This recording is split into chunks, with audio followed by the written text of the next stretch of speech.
Adjectives are words that describe people, places, and things.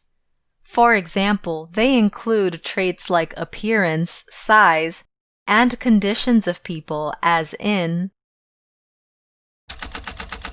una familia grande, or a big family. Los pacientes enfermos, for the sick patients, and mi esposa bonita, which means my pretty wife. They include characteristics describing places, such as una clínica pequeña, a small clinic. Las ciudades importantes, the important cities. And nuestros apartamentos locales, or our local apartments. And they include descriptions of objects as with the following colors. Unos vehículos rojos, which are red vehicles. Las plantas verdes, for the green plants.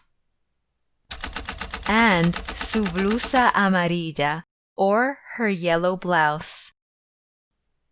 Did you notice that each of these adjectives follow the nouns? In English, we label the adjective first, then the noun, as in Mexican restaurant. But in Spanish, we reverse the word order to restaurante mexicano. Another difference between English and Spanish is in the forms of the adjectives. Spanish language adjectives change in ending to reflect the number, singular or plural, and gender, masculine or feminine, of the noun they are describing. Most adjectives will change endings in 4 ways, similar to many nouns. Consider the case of the adjective friendly, represented in Spanish as simpático, simpática, simpáticos, and simpáticas. The form simpático, ending in o, is used to identify a singular masculine term, such as el señor simpático, or the friendly gentleman.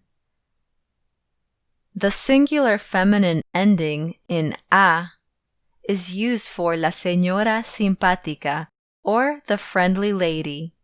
The plural masculine ending os gives us los señores simpáticos, or the friendly gentlemen. And as is the feminine plural, giving us las señoras simpáticas, for the friendly ladies. Adjectives ending in e, however, only have 2 forms, singular and plural. There is no change in spelling when describing a singular masculine or feminine noun.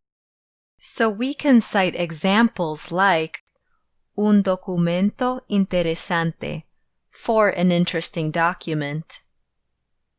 El psicólogo canadiense, for the Canadian psychologist, and su casa elegante, for their elegant home.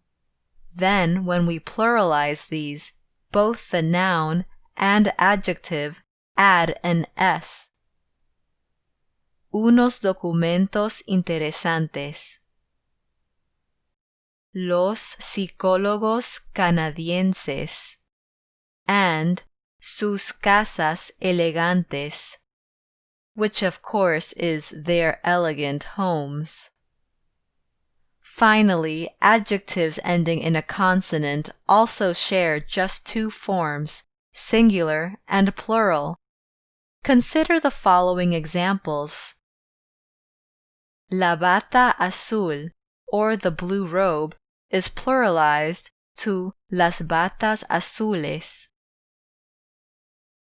El actor popular, for the popular actor, pluralizes to los actores populares. And una paciente débil, or a weak female patient becomes unas pacientes débiles in the plural.